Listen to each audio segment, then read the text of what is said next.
Muy buenos días. Damos inicio a la segunda sesión de la Cumbre de Futuro. Como indica el programa, hoy se abordarán dos macrotemas. El primero se titula Coevolución entre humanos y máquinas. Este consta de dos mesas de trabajo.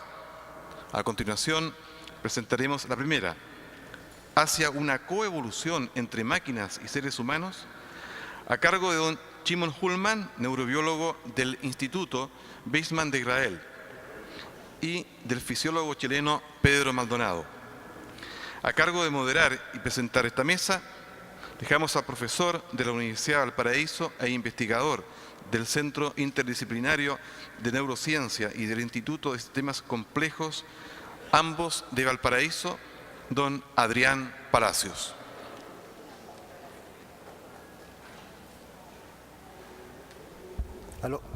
Aló, buenos días a todos. Primero que todo, gracias a los organizadores por esta invitación a moderar este panel. Hoy día, de lo que se trata, ya vamos a abordar un tema apasionante, que se trata de entender si es posible generar una interfase entre máquinas naturales o biológicas y máquinas artificiales o sistemas artificiales, lo cual presenta una serie de desafíos. Por un lado, la tarea no es fácil, puesto que tenemos que los avances tecnológicos de hoy en día hemos llegado a reducir a los nanocomponentes, pero sin embargo, por otro lado, no entendemos muy bien o no sabemos a cabalidad, por ejemplo, cómo funciona el cerebro, ¿ya? Pero sí de lo que estamos conscientes, sin embargo, es lo invalidante que resulta cuando el humano, digamos, tiene problemas ya cerebrales. Por otro lado, hay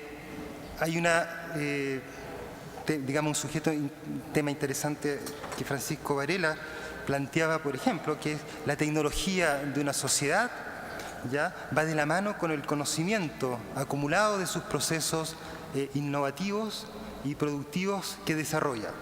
Es decir, por un lado tenemos que la tecnología es una suerte de reflejo del conocimiento de la evolución intelectual y colectiva de sus propios integrantes. Por lo tanto, la capacidad tecnológica que tenemos como país, como sociedad de desarrollar, también significa el autoconocimiento de nuestros propios procesos productivos y también como seres humanos.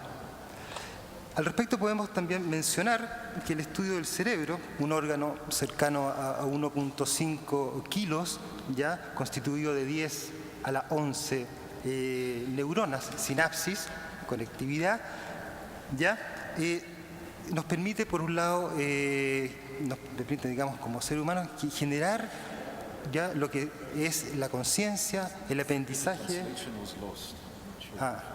We lost the translation. Hay un problema técnico que perdimos la traducción simultánea, se ha perdido. ¿Cómo podemos saber si volvió? Lost.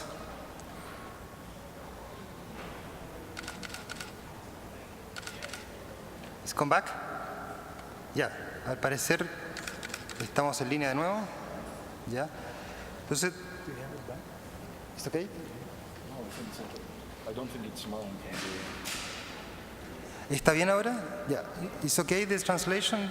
Can you raise your hand, those that can hear the translation? Channel 3.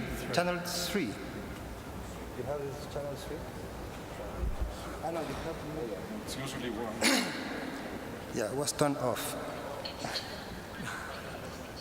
Okay, it's channel 3. Channel 3.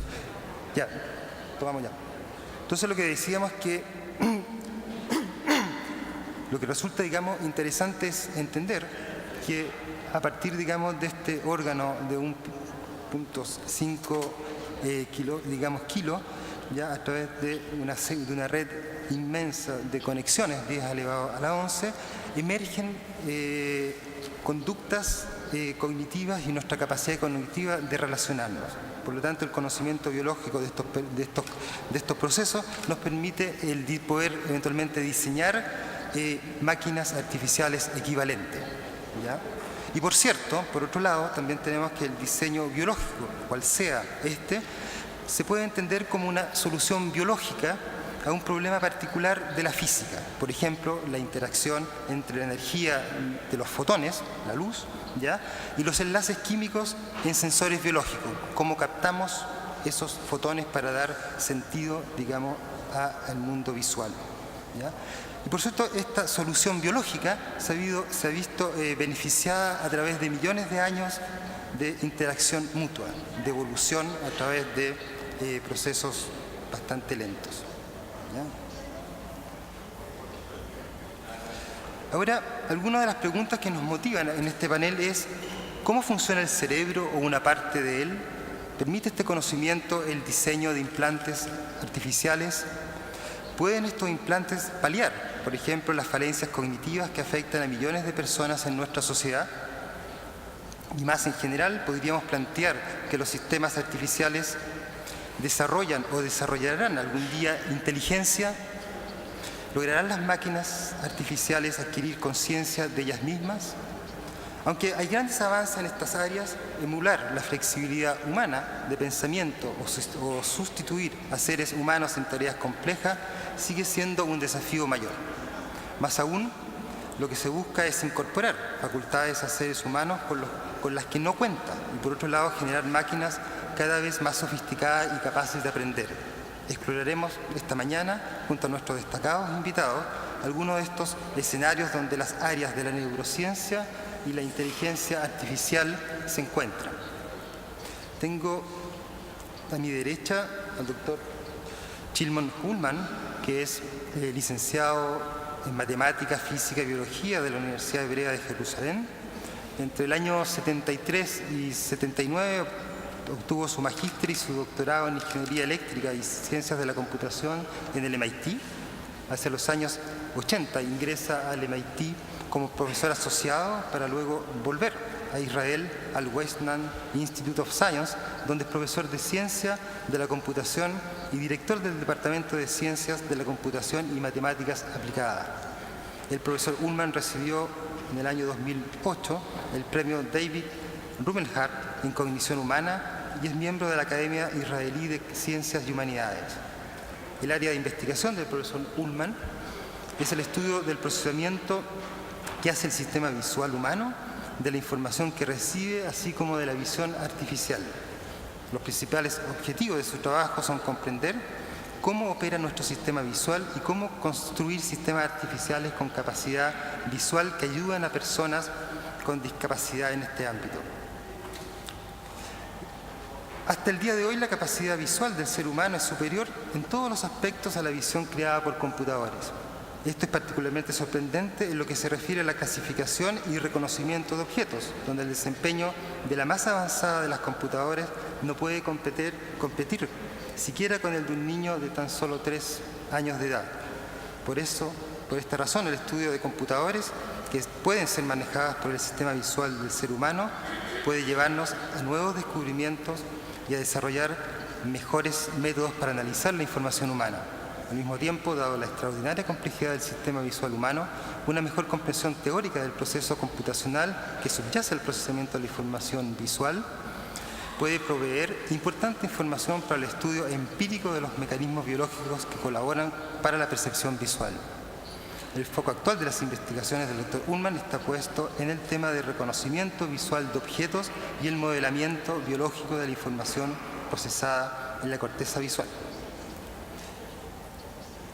A mi izquierda, el doctor Pedro Maldonado, quien es licenciado en Ciencias Biológicas y magíster en Ciencias Fisiológicas de la Universidad de Chile. Pedro Maldonado obtuvo su doctorado en Ciencias en la Universidad de Pensilvania en Estados Unidos. Luego trabajó en la Universidad de Miami y realizó estudios postdoctorales también en el Centro de Neurociencia de la Universidad California Davis bajo la dirección de Charles Gray. Actualmente es académico del programa de Fisiología y Biofísica del Instituto de Ciencias Biomédicas de la Facultad de Medicina de la Universidad de Chile, donde se ha dedicado a investigar los mecanismos perceptuales e integración sensorial.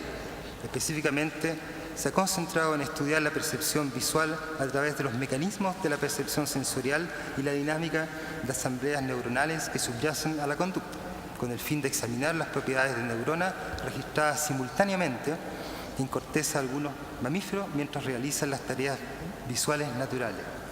Su objetivo es investigar finalmente la dinámica neuronal en la corteza visual bajo condiciones semejantes a las que ocurren en un ambiente natural, registrando simultáneamente ensambles, como decíamos, a través de electrodos, algunos están implantados ya en el cerebro, lo que permite estudios de largo plazo de la actividad neuronal.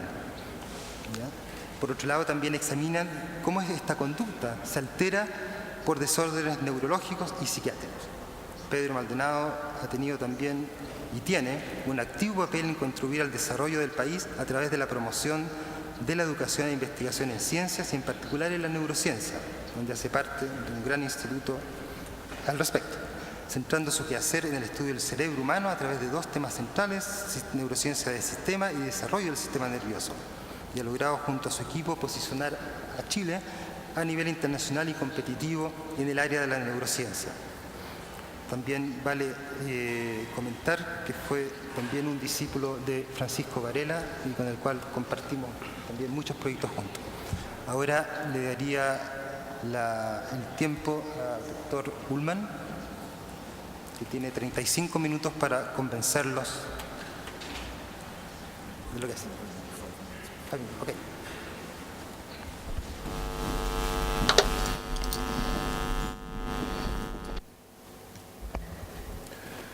Okay, good morning, everybody. Buenos días a todos.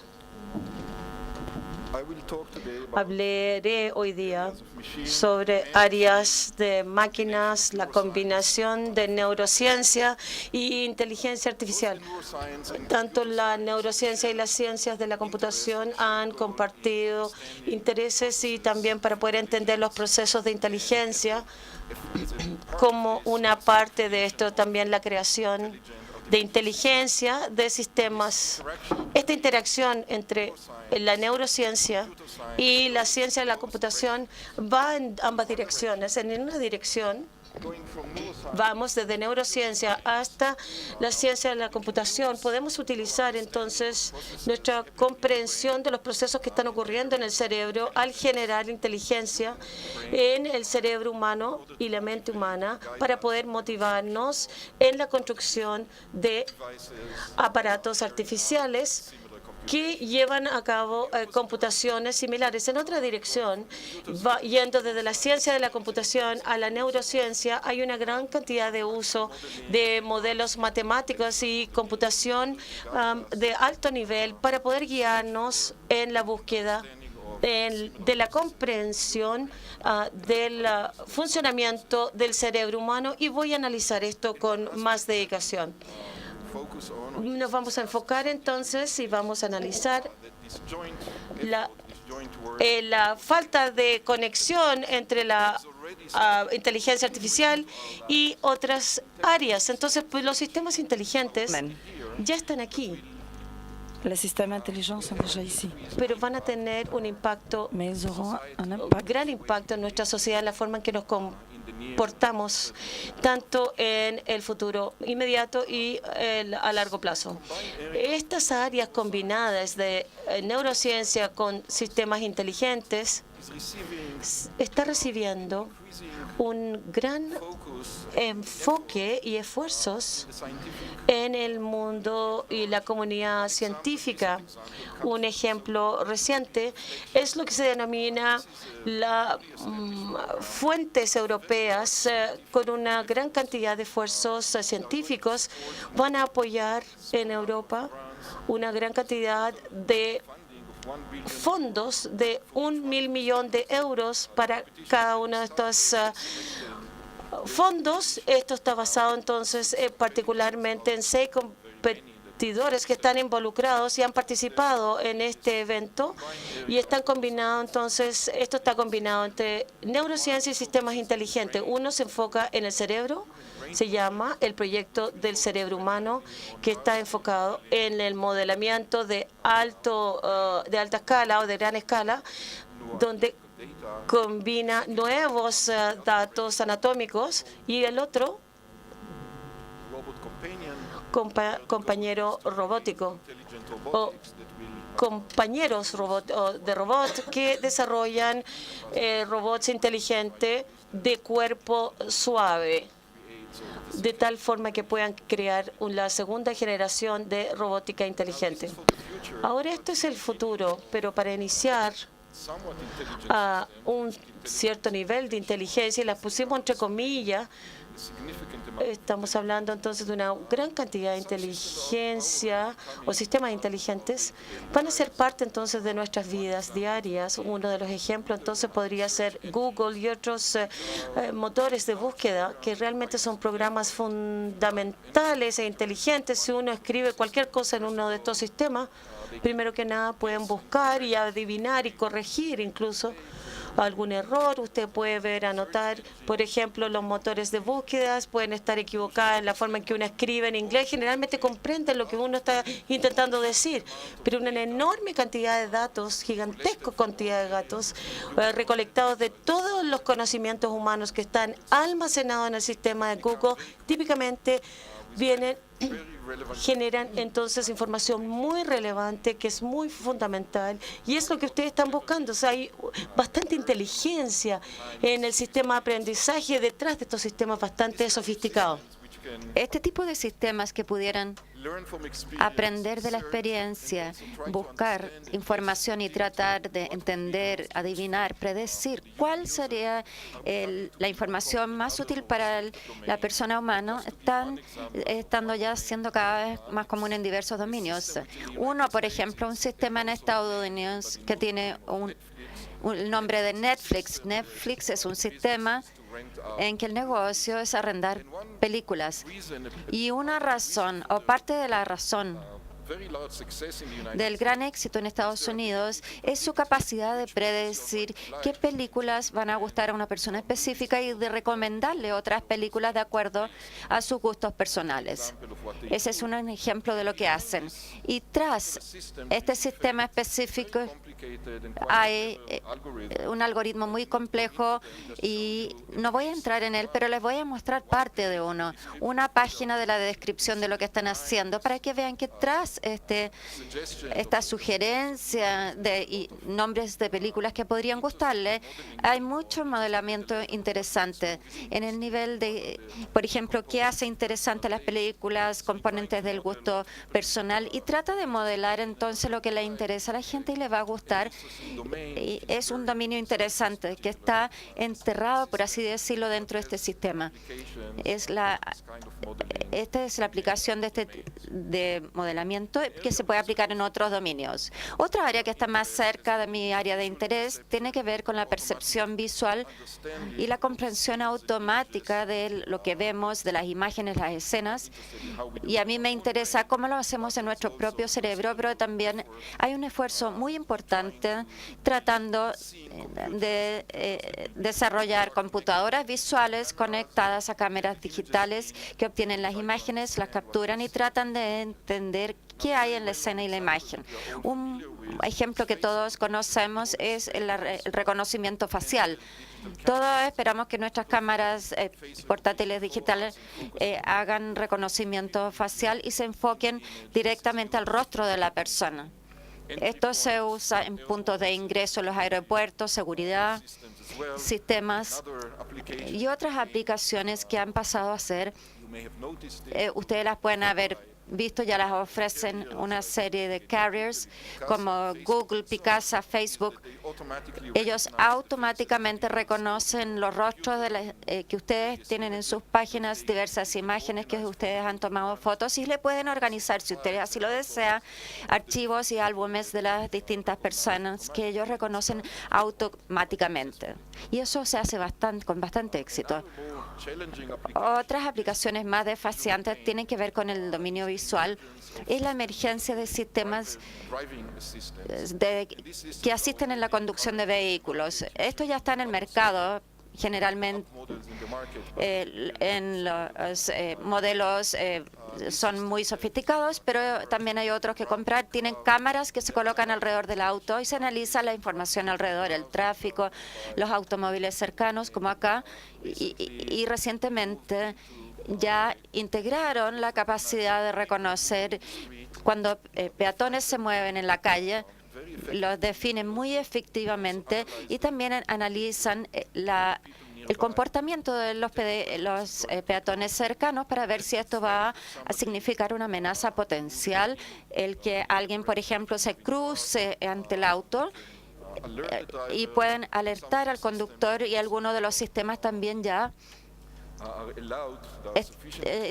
son suficientemente confiable como para permitir que se inicie, el auto empiece a frenar automáticamente y se detenga antes de que se presente una situación peligrosa.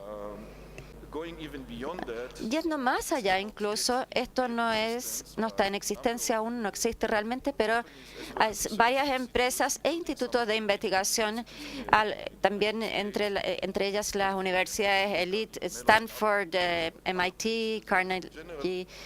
Hay un intento general por entender el análisis y el uso de la información visual. Tratan de desarrollar una lista de atributos en que ayudarán al conductor a manejar un auto sin asistencia. El automóvil ya está. Este automóvil, por ejemplo, tiene en forma experimental en las carreteras de California, ya no necesita que el conductor lo guíe. Y trata de integrarse al flujo de tráfico, doblar, pasar intersecciones con cuidado. Y probablemente se trata de que pase un tiempo antes que aparezcan este tipo de dispositivos, pero más tarde se aplicará en forma masiva y se mejorará la eficiencia y la seguridad en los caminos, en las carreteras. Así que esto va a llegar a ser una realidad. El ver sistemas y robots en sistemas experimentales, por ejemplo, que se han introducido en los hospitales, incluyendo en las cirugías, también se integran y ayudan a los cirujanos, pueden ver y asistir, como digo, los cirujanos en ciertas operaciones en el pabellón de cirugía. Algunos de ellos tienen una apariencia que no es muy humana, son grandes máquinas, pero otros se están tornando más humanos en su apariencia física, y probablemente el ejemplo más conocido es el robot de Honda, que está creando robots humanoides que pueden interactuar, ser amistosos, y esto también es parte del proyecto que mencioné al principio del compañero robot que un consorcio europeo muy grande está tratando de desarrollar. Con todos estos desarrollos, yo quisiera enfatizar las limitaciones más que el éxito. Han habido, y como mencioné, hay una serie de éxitos muy impresionantes que realmente requieren de una comprensión conceptual muy amplia de los procesos involucrados y de la tecnología necesaria para desarrollarlos. Pero el éxito hasta ahora va en la creación de sistemas artificiales a dominios específicos en que se diseñó un sistema para una tarea específica. Y si esa es la meta en el presente, podemos lograr grandes éxitos cuando la meta es limitada y enfocada. Esto es distinto a la inteligencia humana general, que está caracterizada por la generalización muy amplia y la flexibilidad. Y esto es algo que por el momento aún se ve lejano en el futuro en términos de realmente comprender todos los problemas involucrados y ver cómo la inteligencia general y flexible se genera. Vuelvo al principio de la búsqueda de inteligencia artificial y máquinas inteligentes. Una publicación de Alan Turing, el padre fundador de la teoría de la computación en general, que escribió en 1950 un artículo llamado Maquinaria Computacional e Inteligencia. A la gente que le interese el desarrollo intelectual en general, más allá de la computación, yo les recomiendo esta publicación, que está Él era un matemático brillante y esta publicación en especial es muy entendible y considera él el problema de las máquinas inteligentes y computadores que algún día iban a poder pensar como lo hacen los humanos.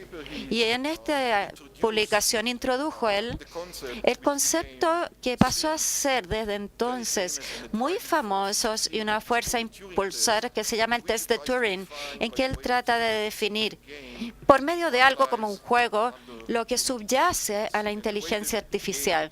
Y la forma en que se desarrolla esta es la siguiente. Ustedes se pueden imaginar un juez o un interrogador que está sentado en la sala y en otras dos salas que no ve la persona interrogada.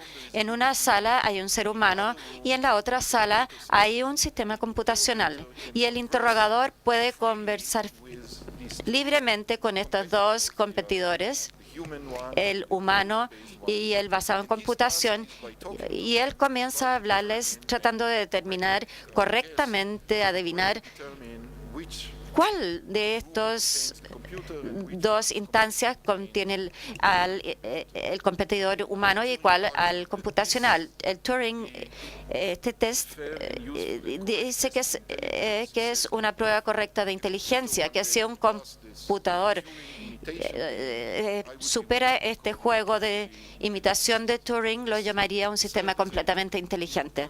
Y este es una inspiración. Fue una inspiración en los siguientes años y aún lo es hoy día. La gente, cuando habla de inteligencia general y se pregunta qué es necesario para crear un sistema que pueda algún día aprobar este test completamente. Los primeros éxitos en esta área de desarrollar maquinaria inteligente que creaba inicialmente el interés y con gran éxito en ese tiempo. El primero fue, ya se mencionó creo ayer, la capacidad de ganarle a Gaspar en el campeonato de ajedrez en 1997.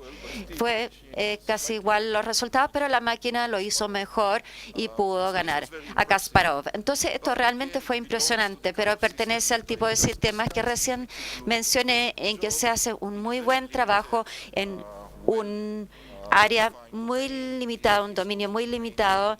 Y este, en principio, es bastante matemático y bien formulado. Así que sí, es impresionante. Hace algo que las personas, hace algunos años de este éxito, aparecían publicaciones en las revistas científicas argumentando que iba a tomar mucho tiempo, si es que si alguna vez se lograba que los computadores jugaran ajedrez contra los grandes maestros internacionales, y esto se logró en 1997. Así que es un gran éxito, pero en un dominio limitado. También escuchamos ayer y el siguiente éxito e impresionante hallazgo se mencionó en febrero de este año en un sistema que es lo opuesto del sistema de ajedrez, porque está más en el área del test de Turing, en el sentido que va a entender el lenguaje natural y va a poder contestar preguntas que se han planteado libremente. Este es el otro sistema que desarrolló IBM y compite en el Jeopardy, el juego Jeopardy, y yo recomiendo que la gente que quiere ver y informarse de esto, es muy interesante ver el grado y la fluidez con que el sistema trabaja versus preguntas complicadas que no son fáciles de entender ni de responder. Los requisitos son hacer inferencias y tomar decisiones complejas. Así que es interesante ver con qué rapidez Watson lo entiende y da la solución correcta antes que los seres humanos tengan la oportunidad de apretar el botón y dar una buena respuesta. Algunos ejemplos, quiero saltarme esto y pasar más adelante. De lo que hemos dicho hasta ahora, ya pueden adivinar que si tuvieran que jugar, ustedes ser el interrogador en el juego de Turing, una pregunta no muy buena para preguntar sería: ¿cuánto es tratar de que multipliquen números grandes. Esto el computador lo va a hacer muy bien. Pero si le piden una pregunta específica, ¿cuánta gente vive en Oslo hoy día? Probablemente lo tiene en su almacenamiento de datos y lo va a poder contestar mejor que cualquier ser humano. Pero si quieren ver si realmente es inteligente, le pueden preguntar algo que involucra más sentido común, que la gente puede contestar, pero que sería muy difícil tenerlo en forma preparada en su almacenamiento de datos. Este es un ejemplo. Estamos en la calle, tiene hambre y no tiene dinero. ¿Qué hace? ¿Qué podría hacer para satisfacer su necesidad, su hambre? Esto es algo que podemos... van a darse posibilidades interesantes. Va a ser algo que los computadores probablemente no van a poder hacer y nos van a dar cientos de respuestas. Pero hay muchas preguntas que son razonables para los seres humanos y no para los computadores. Otro ejemplo se trata de la visión y di algunos ejemplos de dominios específicos en que podemos lograr muy buenos resultados. Pero la comprensión general, ¿qué hace la gente? Acá, por ejemplo, en esta imagen, las personas que están trabajando con los cables de electricidad, nosotros lo entendemos, pero no hay la misma comprensión, algo en la capacidad de los computadores. Y yo creo que no es una limitación técnica ni algo que se pueda superar con más capacidad computacional, sino que se requiere más nueva comprensión conceptual mucho más allá. Vamos a saltar los ejemplos de la visión y vamos a ir a algunas de las actuales relaciones con la neurociencia.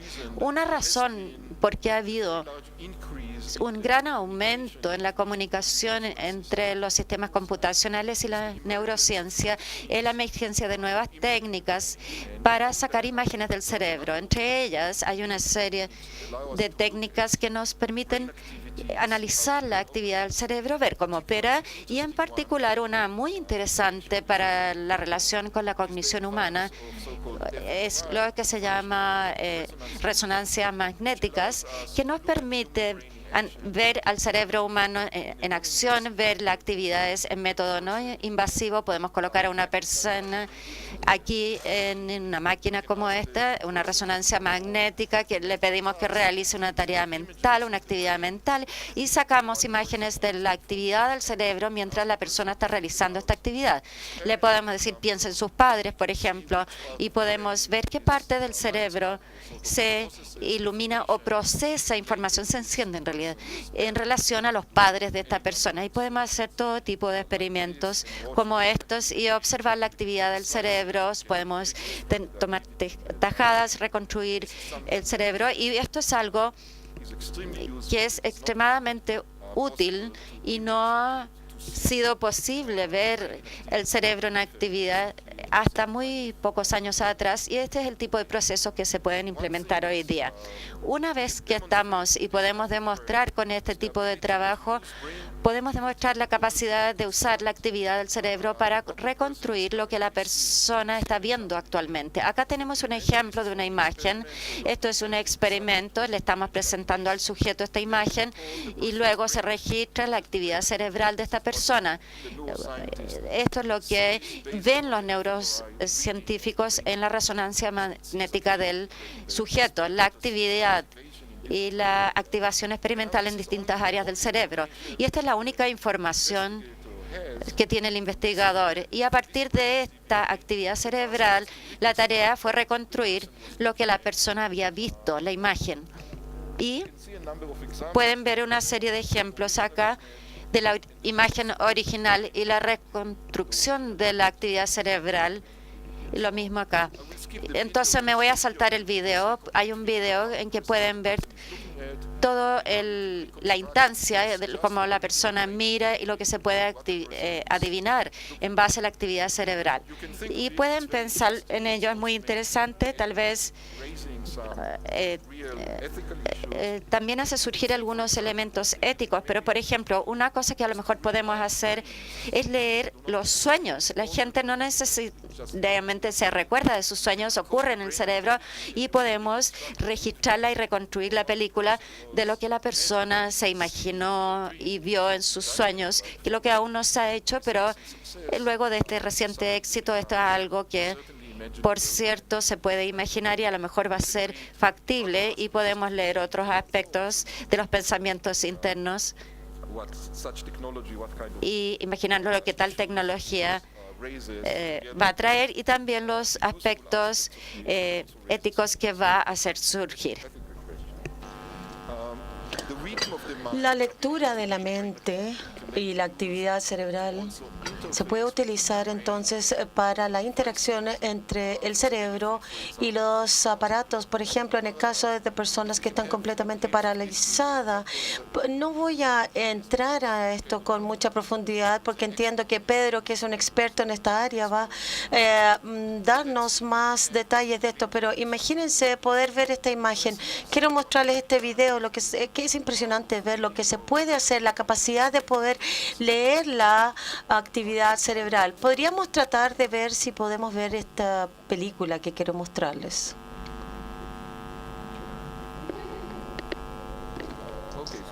Muy bien, entonces esta es una persona con parálisis. No escucho.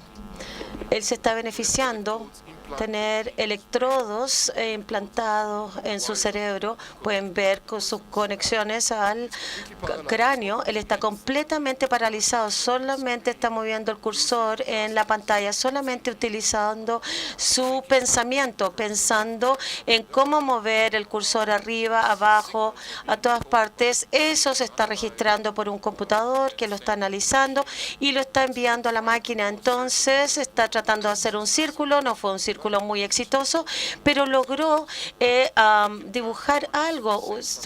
Me gustaría ahorrar un poco de tiempo y si pudiésemos acelerar un poco la película, quiero ir al final de la película. También hay una mano artificial que fue creada para él, para que lo utilice. Utilizando su pensamiento, él puede abrir y cerrar esta miembro artificial y entonces se podrán ver la mano artificial que él la está cerrando y abriéndola. En el futuro quizás va a poder manipular objetos y entonces todo esto está realizado sin ninguna emoción física de su parte, simplemente piensa en mover esta mano y lo logra. Pueden detener la película ahora, por favor. Muchas gracias.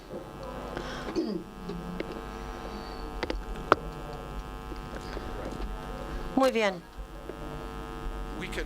Entonces, podemos leer la actividad del cerebro y también podemos influenciar al estimularlo. También mencioné brevemente que tenemos un poco más de esto más adelante, pero podemos realizar experimentos estimulando distintas partes del cerebro, distintas áreas del cerebro, estimulándolos. Simplemente se ven áreas de luz en algunas partes del cerebro en lugares muy localizados. Si pone un poco de corriente o se estimula ese lado del cerebro, el resultado sería, por ejemplo, la posibilidad de ver caras.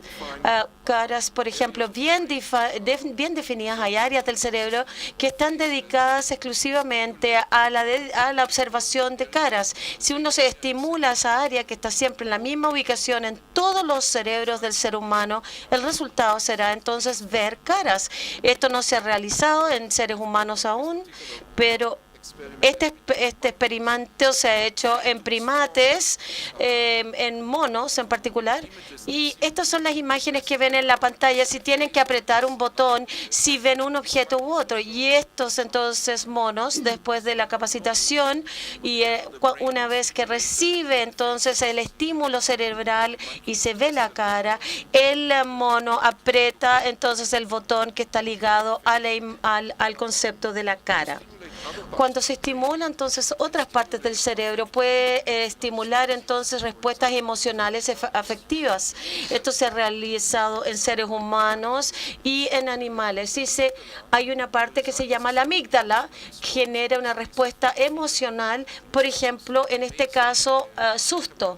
Esto es realmente un pensamiento impresionante en la conexión y los circuitos cerebrales y las emociones que vivimos de conducido particularmente por una corriente que se está entregando o se genera entonces una reacción de pánico y de susto. Esto ha sido inducido entonces por la aplicación de electricidad o con ese tipo de conexión a las amígdalas.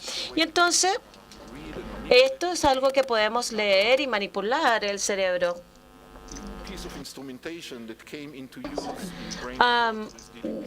También estamos hablando del tratamiento de sujetos humanos sin poner electrodos en forma invasiva en el cerebro. Se hace en forma externa, que se llama TNS, que es un estimulador, entonces, que es una especie de resorte que se puede poner sobre la cabeza o sobre el cráneo, digamos, que es no causa ningún daño y no interfiere con procesos cerebrales y puede iniciar o bloquear los procesos normales. Entonces, algunas de estas técnicas son prometedoras para la aplicación o superación de temas como, por ejemplo, la depresión. Esto podría responder correctamente a la forma de que se puede lograr entregando una gran cantidad de estímulo externo a través del TMS. También me gustaría considerar brevemente una pregunta con respecto a un tema muy profundo sobre la relación entre los circuitos cerebrales y las experiencias subjetivas. Si no fuésemos a desarrollar estas máquinas y son cada vez más inteligentes y los procesos generan cada vez más información y etcétera, y se toman decisiones, tenemos las razones para pensar que estas máquinas se van a convertir, van a saber, digamos que van a ser conscientes. También queremos entender cómo los circuitos cerebrales crean todas las interacciones útiles que son necesarias en el mundo. ¿Cuál es la conexión entonces entre los circuitos cerebrales y la conciencia subjetiva? Un punto particular para mí es muy interesante.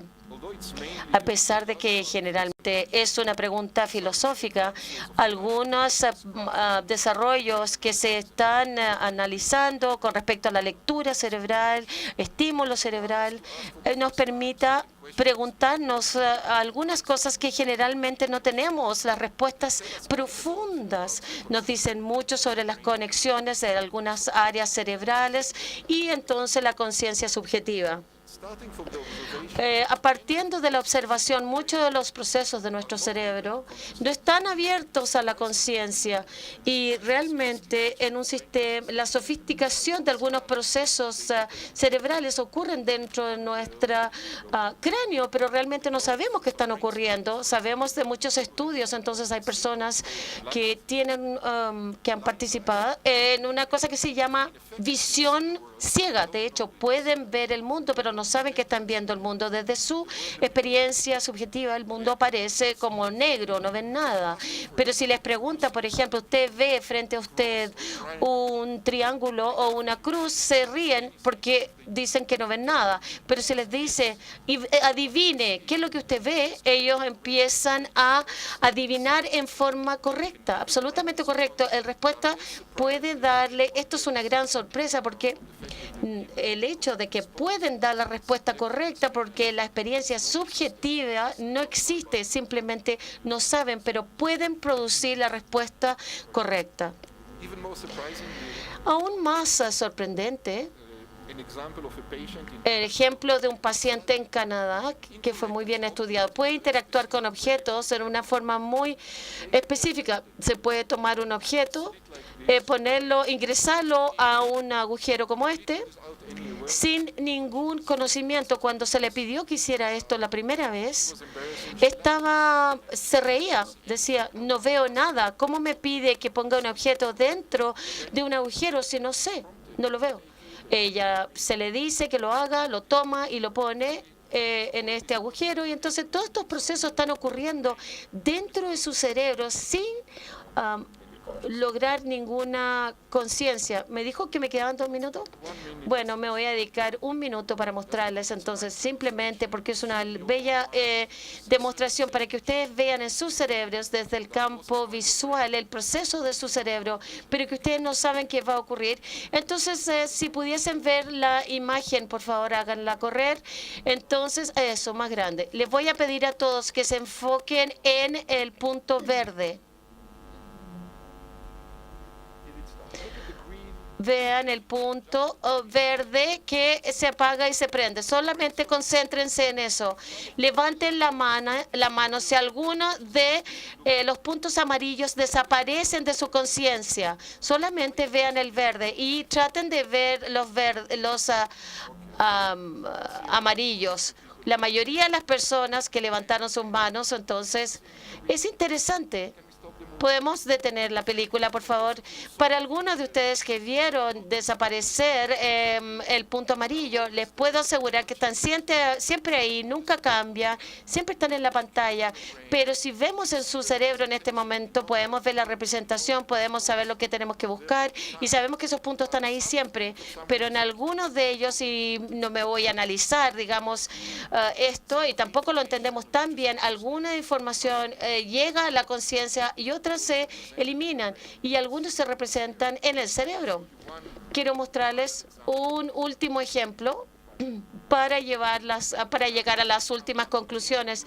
Esto es fMRI que mencioné recientemente. Se puede hacer este experimento mostrándole a las personas 2 imágenes que se entregan a los 2 ojos. No, en vez de esta situación en que se ve la casa y la cara en la pantalla, se entrega en una forma distinta. Un ojo ve la casa y el otro ojo ve solamente la cara. ¿Qué ocurre en estas circunstancias? Que se registra solamente una de estas imágenes durante un tiempo, entonces se ve la casa solamente, después la casa desaparece y después se ve la cara solamente y después va y vuelve. Realmente uno tiene ninguna idea que el otro ojo vio otra imagen. Ustedes solamente ven una imagen a la vez. Y entonces podemos ver con fMRI, entonces si el cerebro está experimentando estos intercambios de percepciones. No voy a analizar estas imágenes para ustedes, pero quiero decirles que el observador o el científico que está mirando el cerebro, podemos hacer 2 cosas. Podemos saber cuál imagen está experimentando esa persona en alguna área del cerebro. Entonces uno podríamos decir, en este momento la persona está viendo la casa, en este momento está viendo la cara, pero también podemos saber lo que la persona no nos puede decir desde la activación del cerebro. Uno puede saber cuáles son las imágenes. Entonces uno dice, la persona está viendo la casa o la cara, pero solamente está experimentando la cara, por ejemplo, y no podemos experimentar la casa en este momento. Lo podemos ver en la actividad cerebral. Esto es sumamente interesante porque demuestra de una sofisticación y una activación sumamente informativa del cerebro, pero no llega a la absoluta conciencia. Algunos circuitos entonces están involucrados y generan de alguna forma la conciencia del objeto que debemos ver y podemos estar involucrados en la percepción informada. Hay áreas de gran información en todo el cerebro, pero por alguna razón no todos contribuyen a la expresión de conciencia completa y no lo entendemos. Es una pregunta abierta. ¿Qué distingue? ¿Cuál es la diferencia entre esos circuitos cerebrales que están directamente ligados a la conciencia y aquellos que no? Algunas de las actividades entonces no lo hacen. Están ocupados tratando de entender la diferencia y por esta razón entonces no podemos anticipar, no podemos responder la pregunta inteligente. ¿Qué ocurre si construimos inteligencia? ¿Van a poder crear, van a ser del primer tipo por la funcionalidad con la experiencia, o va a ser solamente una imagen de la experiencia? Mi sensación es que estamos lejos de generar estas imágenes o estos logros de experiencias que realmente no conocemos. Para resumir, hay una gran cantidad de sofisticación en sistemas inteligentes, hay robótica también. Hablé sobre la capacidad de poder leer el lenguaje cerebral y cómo se representa con información, el movimiento de objetos a través de la visión. Hemos visto alguna experimentación en la activación del cerebro con interfaces de máquina-cerebro y hemos explorado distintas aplicaciones sobre el cerebro. A lo largo del tiempo, entonces, no sabemos. Yo dije que sabemos. No sabemos si la inteligencia va a requerir algún tipo de conciencia, pero está bastante claro que a lo largo del tiempo vamos a tener que enfrentar la realidad de tener alrededor nuestro máquinas altamente inteligentes que van a ser capaces de competir con nosotros y quizás van a superar nuestra capacidad. Y de hecho, esto va a ser posiblemente, si lo hacemos en forma correcta, va a ser para el uso general de la humanidad y no va a ser algo que nos va a asustar, sino más bien algo que nos va a ayudar a poder llegar a decisiones, a tomar decisiones. Pero vale la pena considerar cuál va a ser las implicancias psicológicas y sociales a la larga. Si estamos viviendo en una sociedad, ¿en qué parte de la sociedad entonces va a estar compuesta de este tipo de máquinas inteligentes? Esto es en el tiempo, pero el futuro inmediato, que está claro que las máquinas inteligentes se están convirtiendo en una parte importante de nuestra vida cotidiana. Y el progreso en este campo va a venir de la continua colaboración entre la ciencia computacional y también la neurociencia. Y también entonces las sociedades, los países que quieran participar en esto, creo que se está convirtiendo en algo muy importante, participar en esta tecnología emergente, en máquinas que son más inteligentes. De alguna forma estamos recién empezando comercialmente y económicamente, estamos empezando la era de sistemas inteligentes para la utilidad de la sociedad. Quizás Chile y otros países quieren participar en este proceso. Es importante mantener estas disciplinas vivas, poder promover el estudio del aspecto computacional del sistema nervioso y también permitir en forma libre y promover las interacciones interdisciplinarias entre estos dos ámbitos. Está claramente que estas máquinas y esta colaboración emergente entre la ciencia, la computación y la neurociencia va a tener un impacto muy grande en nuestra sociedad y en la interacción que tenemos entonces con el mundo que nos circunda. Y quisiera agradecerles a todos ustedes por su atención.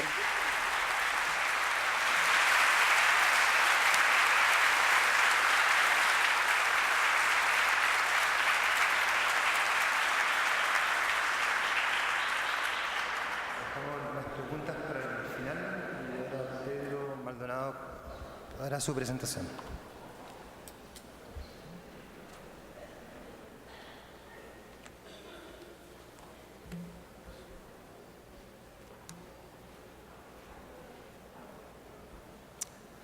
Well, thank you very much, Adrián.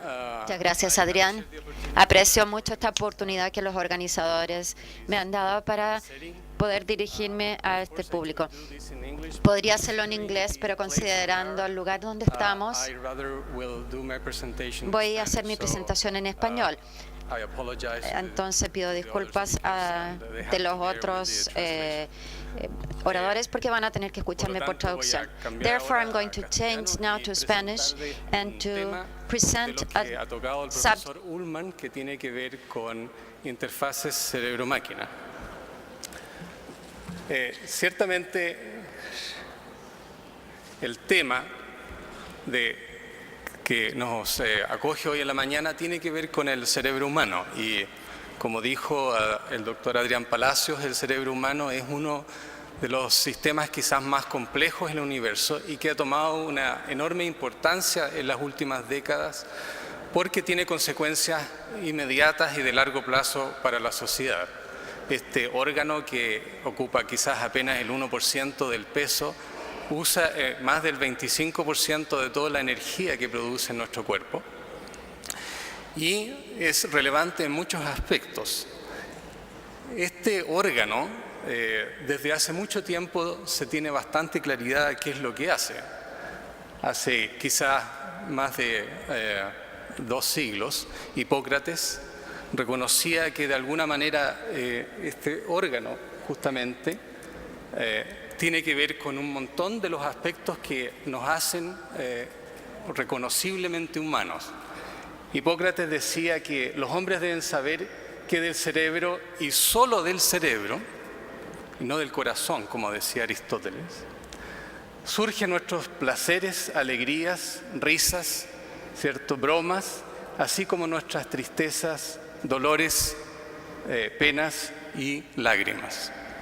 Entonces, de alguna manera, ya desde muy antiguo se reconocía que es este órgano el que de alguna manera nos hace humanos en particular.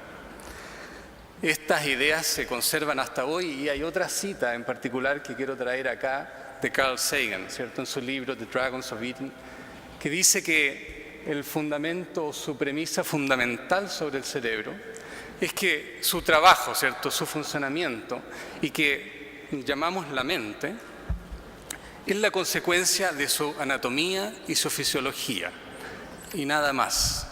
Eso significa que lo que vemos, lo que escuchamos, nuestras ideas políticas y religiosas quizás, son producto de estas células que hay arriba, adentro de nuestras cabezas. Entender qué es lo que ocurre ciertamente tiene consecuencias muy importantes en varios aspectos. Quizás hay 3 áreas que son la más importante, en la cual entender qué es lo que ocurre con el cerebro humano tiene un alto impacto tanto hoy como a largo plazo. No es casualidad que en las últimas 2 décadas haya habido un enorme aumento en estudios en neurociencia. Incluso a modo de ejemplo, ya que está aquí el presidente del Senado, el Senado de Estados Unidos declaró la última década del año pasado la década del cerebro, destacando justamente la necesidad e importancia que requiere este órgano para la sociedad. La primera importancia tiene que ver con salud pública. Hoy, por ejemplo, en Europa y en Estados Unidos, 1/3 de la población sufre enfermedades mentales, que son enfermedades psiquiátricas, neurológicas. Y esto no tiene un costo menor. En Europa, aproximadamente 340.000 millones de euros al año se gastan en enfermedades asociadas al cerebro. Y esto ocurre no solamente en países desarrollados, sino que también en Chile, donde en la última década consultas médicas en estas áreas prácticamente se han duplicado en comparación con otras especialidades médicas. O sea, está tomando una importancia en la salud de nuestras personas cada vez más alta. La segunda tiene que ver con educación. Tanto debate que hemos tenido este año en educación, y ciertamente el cerebro humano está involucrado de una manera muy importante en el aprendizaje. Entender cómo el cerebro humano aprende es fundamental para diseñar políticas e implementarlas en los colegios. Así que obviamente tan importante es que la OECD ha dedicado un esfuerzo especial a esto y ha creado un panel que ha buscado entender educación y neurociencia en este contexto. Y por último, ciertamente lo que nos reúne también en esta sesión, que tiene que ver con reconocer el cerebro como el órgano más importante quizá, que tiene que ver con nuestro propio ser, lo que nos hace individuales y lo que tiene que ver con nuestra propia humanidad. Lo que queda de esta charla, y más atingente al tema de hoy, voy a hablar sobre un aspecto de neurociencia y medicina, y que específicamente tiene que ver con un área nueva que se llama la interfase cerebro-máquina. Principalmente esto tiene que ver, o los objetivos esenciales de esta gran nueva área de la ciencia, es buscar una manera de reemplazar o complementar actividad motora o cognitiva perdida en situaciones patológicas. Por ejemplo, una persona que pierde un brazo o una pierna o que está paralizada, como el ejemplo que mostró el doctor Ullman, etc. Pero en principio, y ustedes lo van a ver, este desarrollo de esta nueva ciencia pueden implicar algo mucho más allá. El que un cerebro humano pueda manejar un brazo, no impide que eventualmente un cerebro humano pueda manejar un cuerpo completo en forma disociada a una máquina en otro lugar. Entonces, lo que quiero mostrarles aquí de manera resumida en las próximas diapositivas es un poco de qué se trata esta área y explicar quizás muy brevemente algunos de los experimentos y estudios que han sido realizados que han dado inicio a esta área. Una de las maneras más simples de lograr una interfase cerebro-máquina es usar quizás actividades que el cuerpo ya puede realizar. Por ejemplo, si una persona ha perdido un brazo y puede fabricarse un brazo mecánico, ¿cómo uno maneja este brazo? ¿Cierto? Idealmente uno quisiera que lo manejara el cerebro directamente, pero muchas veces eso no es posible. Pero uno puede utilizar otras habilidades del cuerpo, por ejemplo los músculos del pecho, para poder manejar directamente ese aparato. Ese tipo de interfaces cerebro-máquina se conocen como no invasivas y aquí hay un ejemplo de eso en el cual un brazo prostético con un microprocesador es manejado directamente con 3 músculos del pecho cuya actividad es registrada con sensores y luego van a un microprocesador el que mueve el brazo. Estos interfaces cerebro-máquina tienen ciertamente la ventaja de que no requiere uno algo muy sofisticado, pero sufren de limitaciones en términos de la riqueza con que estos brazos pueden ser utilizados, ciertamente. Otro área de bastante desarrollo es tratar de usar la actividad del cerebro medida desde afuera de la cabeza, ¿cierto? Con una metodología que se llama electroencefalografía y utilizar las señales eléctricas que el cerebro fabrica de manera de poder manejar algún aparato, por ejemplo el cursor de un computador, que en este caso lo que se muestra aquí es una pantalla donde hay un juego de Pong. Aquellos que son viejos como yo podrán reconocer esto en los primeros juegos electrónicos, ¿cierto? Donde hay una bolita que se mueve y que el operador tenía que hacer rebotar moviendo esto hacia arriba o hacia abajo. Esto se puede lograr ahora directamente si es que uno pone una gorra con sensores que pueden medir la actividad eléctrica y con eso mover esto para arriba o para abajo. Esto no es tan complicado de hacer, esto requiere simplemente leer la actividad eléctrica. Esto es algo que hacemos en nuestro laboratorio. Este es un ejemplo de registro de sujetos donde uno puede detectar eventos especiales en este registro y hacer que cada vez que ocurre esto un cursor va para arriba y cada vez que ocurre esto el cursor va para abajo. Aquí no hay codificación, no sabemos qué es lo que pasa en el cerebro, simplemente estamos explotando la posibilidad de detectar estados distintos para ser usados para una máquina. Pero en estos ejemplos que he dado, no hemos explotado apropiadamente la maquinaria del cerebro que normalmente se utiliza para realizar una tarea como mover el brazo. Aquí se muestra la idea central de la interfase cerebro-máquina que buscan explotar directamente el cerebro y todo su poder para poder manejar directamente una prótesis o una máquina. Típicamente lo que ocurre es que en un cerebro humano hay una actividad eléctrica de las células del cerebro que de alguna manera fabrican los comandos para mover brazos y piernas, por ejemplo, y que pueden estar interrumpidos o pueden estar intactos, pero el efector, ¿cierto?, el brazo está ausente.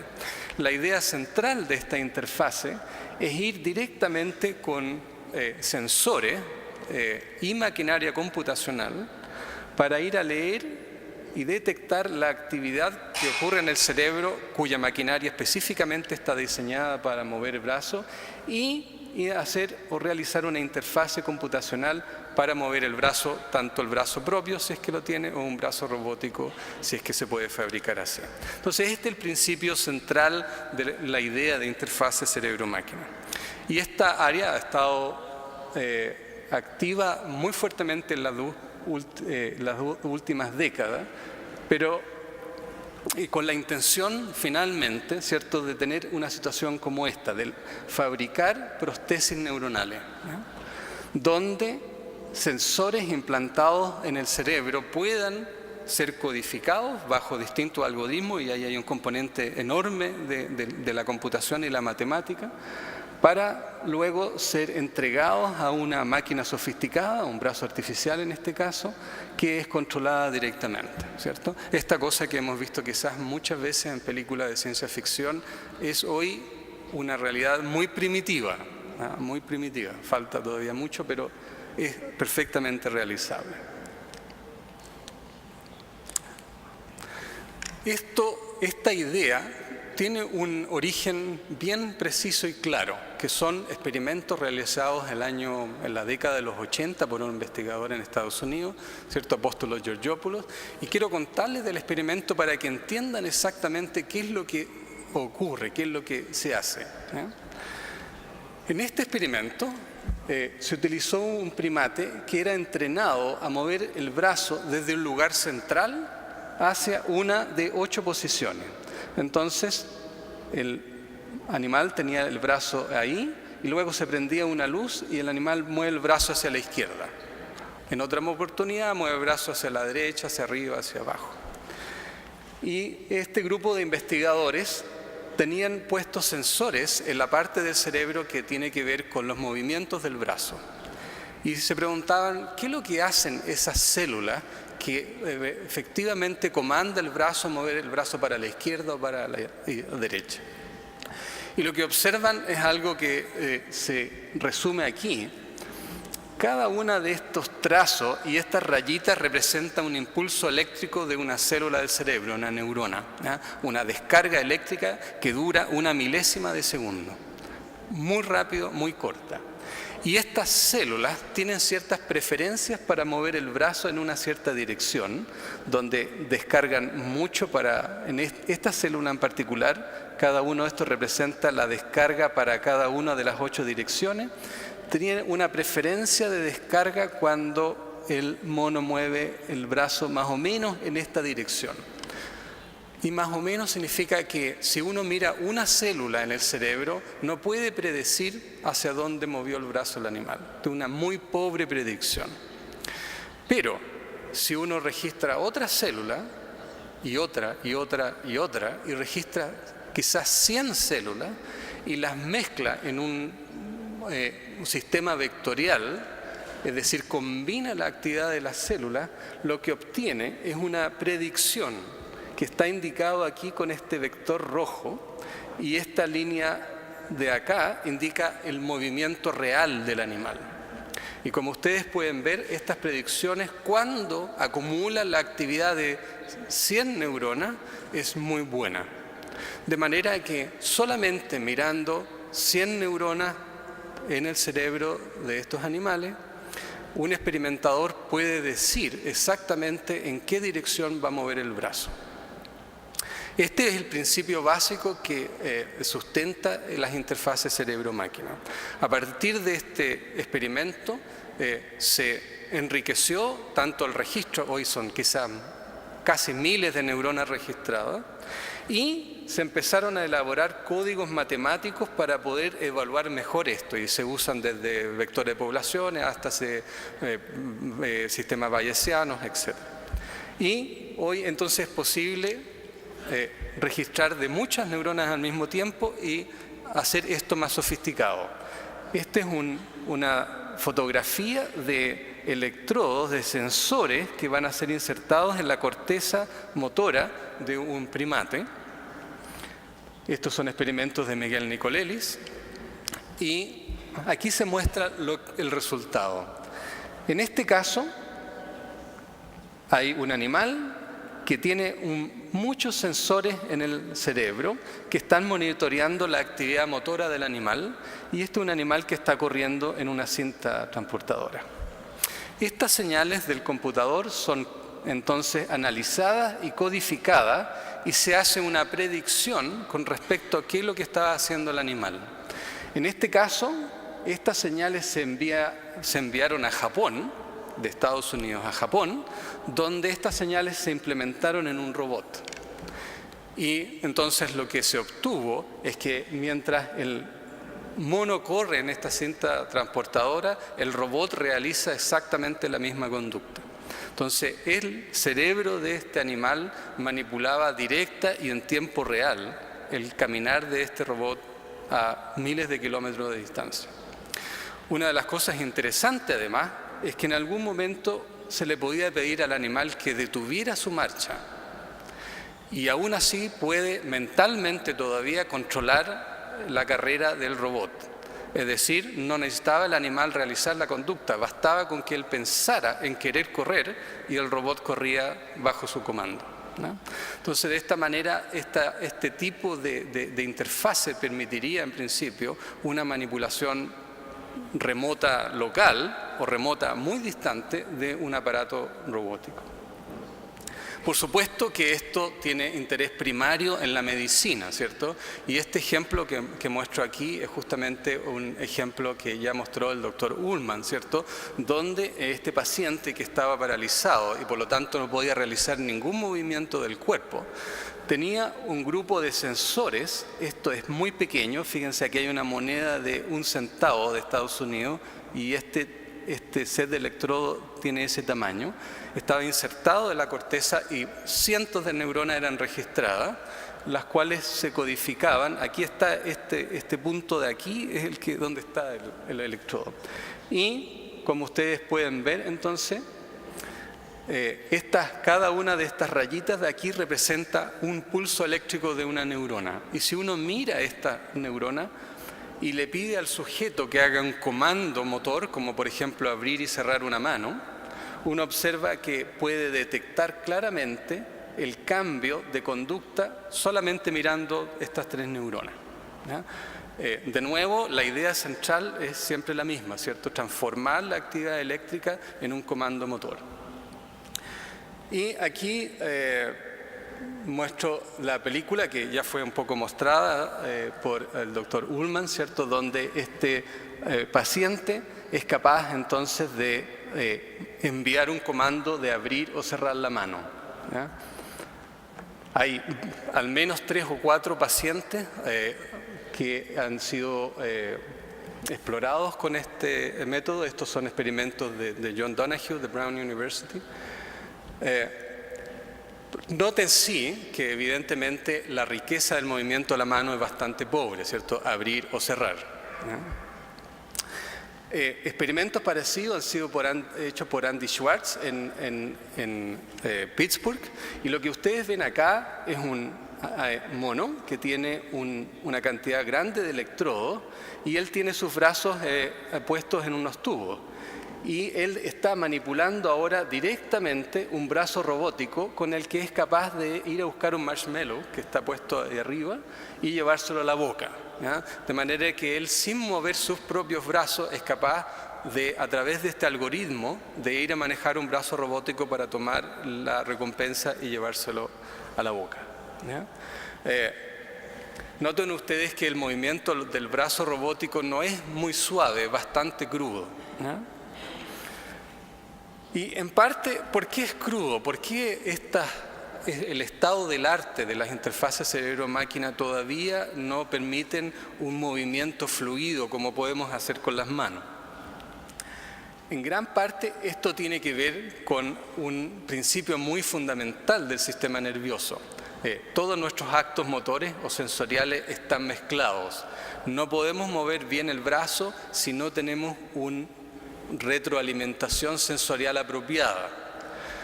Los experimentos que ustedes han visto, los estudios únicamente han considerado leer la actividad motora del cerebro y llevarlo a una máquina, pero hay un elemento que falta y ese elemento es la retroalimentación, que puede ser visual en este caso, pero real. Implica llevar actividad sensorial del robot de vuelta al cerebro. No solamente hay que escuchar al cerebro, sino que hay que hablarle de vuelta. Y esto es bastante más complicado. Quizás el ejemplo más exitoso de esto corresponde a algunas prótesis sensoriales, como por ejemplo el implante coclear. aquellas personas que han sufrido sordera completa y su cóclea ha sido destruida, pueden ser ayudados con un set de electrodos que, a diferencia de los que hemos visto anteriormente, envían pulsos eléctricos y activan directamente el cerebro, recuperando en parte la audición. Esta área de implantes sensoriales es bastante más primitiva de lo que ha ocurrido y los resultados todavía no son digamos, satisfactorios para los pacientes que esperan. Pero ha habido otros intentos, en particular, por ejemplo, implantes retinales, ¿cierto?, donde personas que han perdido parte de los receptores y que tienen todavía células sensibles pueden ser activadas directamente con pulsos eléctricos. Y una de las razones por las cuales estos implantes no han sido enteramente satisfactorios es porque en realidad hemos hecho un relativamente buen trabajo para poder descifrar el código de lo que hacen las neuronas. Somos capaces de escucharlas bastante bien, pero somos muy malos para hablarles a las neuronas porque no sabemos qué es lo que las neuronas entienden como código. Y hay un debate enorme en la comunidad neurocientífica acerca de en qué constituye un código y por lo tanto descifrarlo es importante. En ese sentido, en el laboratorio en el cual trabajo hemos tratado de descifrar parte de ese código haciendo experimentos para hablarle a las neuronas y ver si los animales son capaces de entender esto, ¿no? Y básicamente el tipo de experimentos que hacemos es tomar animales ratas en este caso y hacer lo mismo, poner una serie de muchos sensores en el cerebro de estos animales y podemos escuchar lo que hacen las neuronas, pero en este caso lo que hacemos es poner pulsos eléctricos en el cerebro de las ratas y preguntarnos si esos pulsos eléctricos son traducidos en alguna experiencia que los animales pueden indicar presionando palanca. Entonces podemos ponerle un set de pulsos y decirle, bueno, cuando le ponemos el set de pulsos A, usted apriete la palanca izquierda, y cuando le ponemos el set de pulsos B, apriete la palanca derecha, ¿ya? Para aquellos cinéfilos que han visto la película de Matrix de los Wachowski Brothers, es un poco así, ¿ya? Podemos crear artificialmente un estado de actividad perceptual en el cerebro que los animales indican por una conducta. Si es posible hacerlo, entonces podemos fabricar esta retroalimentación necesaria para poder fabricar interfaces cerebro-máquina del futuro. Bueno, y obviamente sí se puede. Y eso hemos logrado en el laboratorio. Lo que se muestra aquí en este cuadro acá es en círculos rojos qué parte del cerebro hemos ido a poner electrodo. Y aquí a la derecha se muestra el tipo de patrón de impulsos que hemos probado, preguntándole a los animales si pueden distinguir este patrón de este otro patrón. Ahora, estos parecen ser muy parecidos y es justamente la gracia, digamos, ¿cierto? Porque solamente en la medida que podemos lograr riqueza de estimulación, vamos a poder lograr riqueza de retroalimentación. La pregunta es, ¿distinguen las ratas esto de esto otro? Bueno, no inicialmente, esto pasa por un proceso de aprendizaje. Esto se muestra aquí en la figura E, donde aquí no se ve muy bien, pero es el porcentaje de respuestas correctas, siendo ese 50%, de manera que cuando estos puntos azules están acá, las ratas adivinan, no saben cuál es cuál. Pero en la medida de que estos puntos van subiendo, significa que las ratas pueden perfectamente distinguir un patrón de otro, ¿ya? De manera que al menos hemos probado que uno puede utilizar conjuntos de estimulación eléctrica compleja para poder hablarle de vuelta a los animales y de esta manera complementar un sistema de interfase cerebro-máquina enriqueciendo este sistema, ¿no? Como es evidente, mencioné que estas ideas de interfase cerebro-máquina, si bien inicialmente pretenden buscar el reemplazo de miembros, brazos y piernas de gente paralizada, en principio a largo plazo no hay ningún impedimento teórico para considerar que la lectura y retroalimentación directa de un cerebro humano va a permitir la manipulación de cualquier máquina que, si bien no necesariamente va a ser inteligente tan rápido, al menos sí podrá ser en principio manipulada directamente por nuestro cerebro. Así que quizás haya un robot por ahí en 100 años más, nosotros tenemos nuestra pieza y nuestro robot va a trabajar por nosotros, digamos. Todavía en 100 años quizás sea tarde.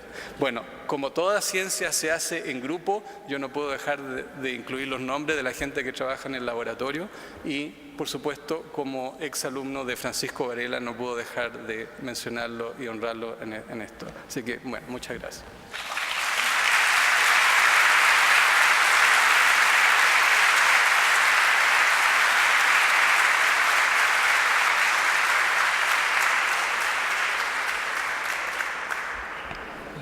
Tenemos tiempo para preguntas. No sé si hay micrófono en la sala o cómo funciona eso. 2, 3 preguntas. Me dicen que mañana también continúa, por tanto hay también preguntas para mañana, así que vamos a hacer unas 2, 3, 4, 5 preguntas.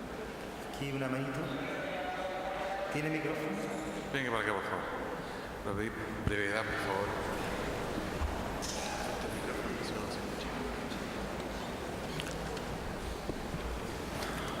Bueno, mi nombre es Daniel Torres Navarro.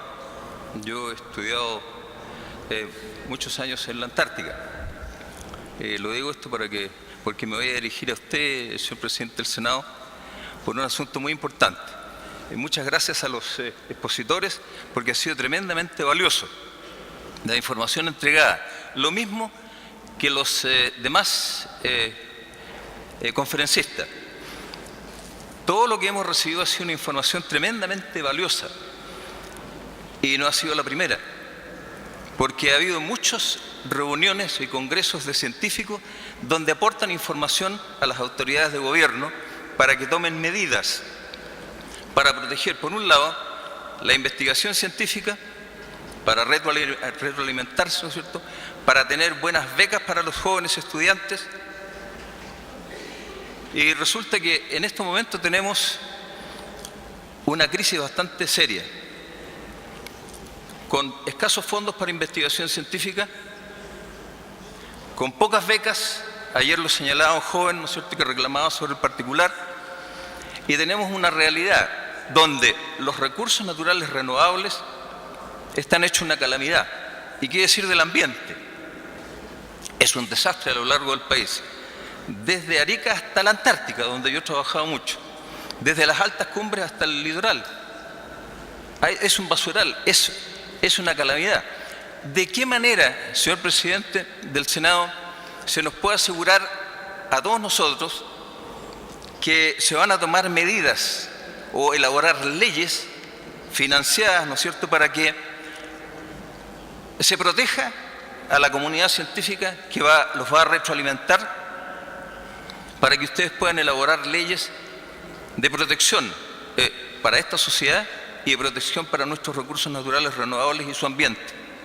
Porque no es posible que vivamos, han pasado casi 2 siglos, ¿no es cierto?, en que los científicos están entregando información y tenemos la calamidad que estamos viviendo ahora ambientalmente y de nuestros recursos naturales renovables que están todos protegidos con vedas o en vías de extinción. ¿De qué manera se nos puede asegurar que esto va a ser una realidad? No pretendo decir, ¿no es cierto?, de aquí a 5 años o a 10 años, pero tendremos la seguridad de que el Parlamento chileno se va a dedicar a trabajar para que esto sea una buena realidad y no podamos asistir, por ejemplo, a estos espectáculos, ¿no es cierto?, donde se están tratando puntos importantes en el Congreso y se prefiere ver un partido de fútbol en vez de dedicarse a trabajar por ello, por la sociedad chilena. ¿Qué va a pasar, por ejemplo, con el futuro? ¿Usted nos podría asegurar algo, señor presidente? ¿Estará en sus manos decir, o habrá que cambiar la Constitución? Porque si en el rayado a la cancha principal tal vez estamos con las manos amarradas. Me gustaría que usted nos pudiera decir algo, por favor. Y les agradezco a ustedes la paciencia. A los señores que han intervenido.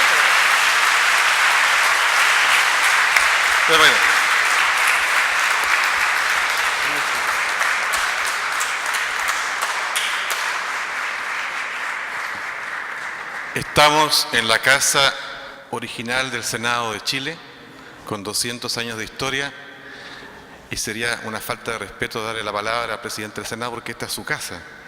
Señor presidente, por favor. Está en su casa, así que esta es la casa de Chile.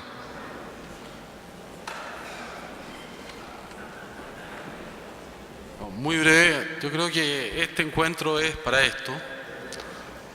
Yo creo que no hay mucha conciencia en Chile, lamentablemente, respecto a la ciencia, a la importancia de la ciencia, a hacerse cargo del futuro.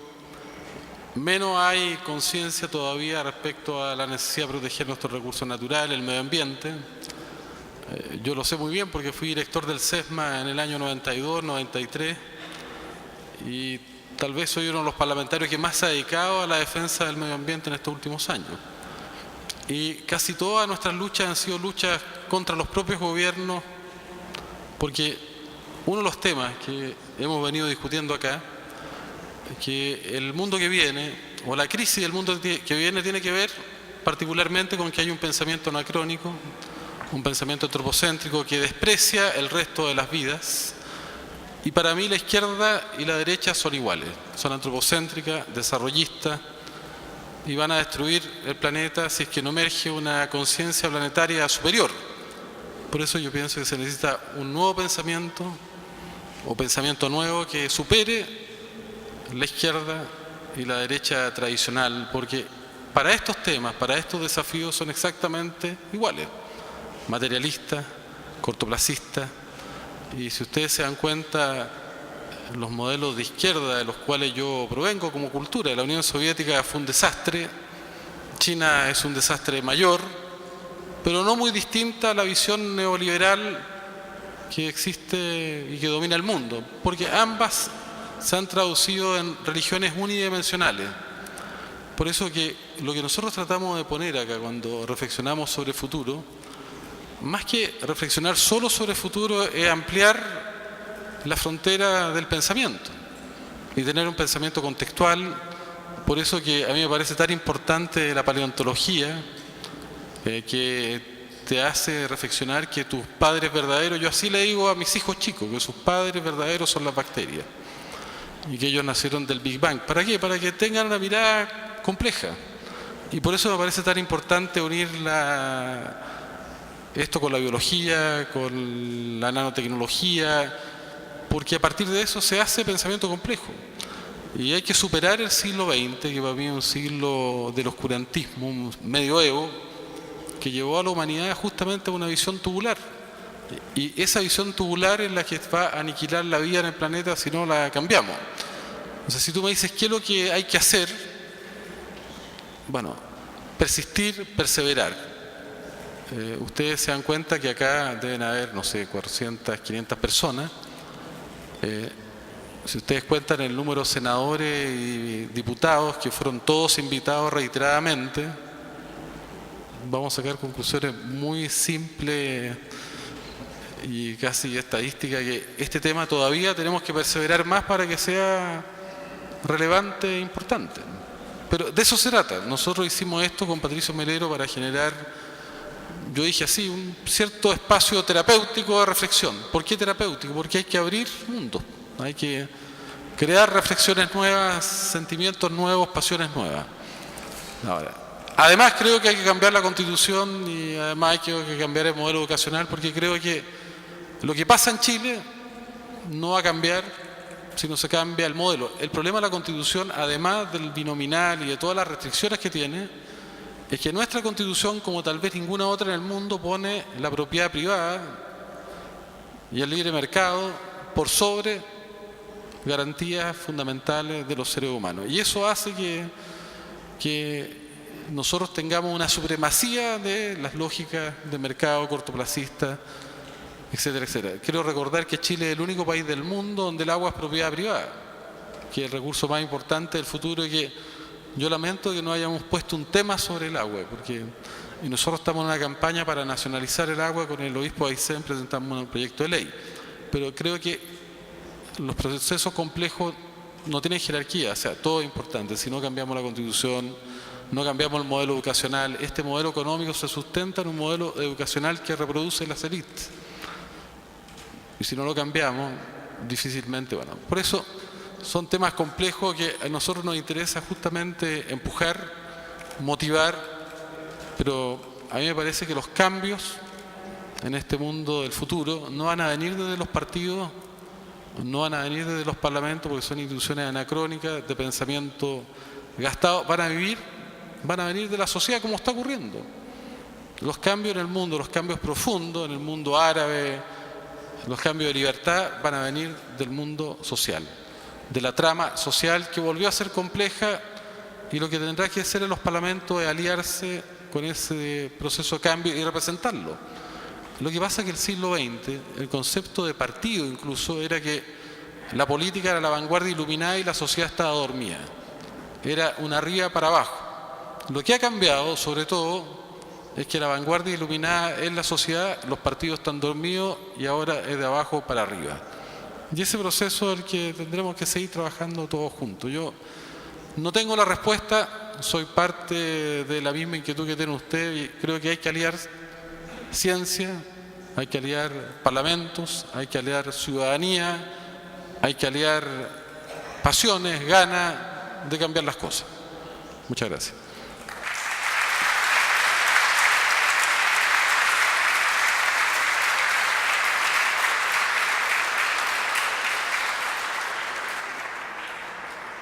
Esta primera pregunta, se nos acabó el tiempo, así que desgraciadamente vamos a tener que dejar para mañana y los panelistas van a estar a disposición en la sala para que puedan conversar con ellos. Muy bien, lo despedimos con un gran aplauso.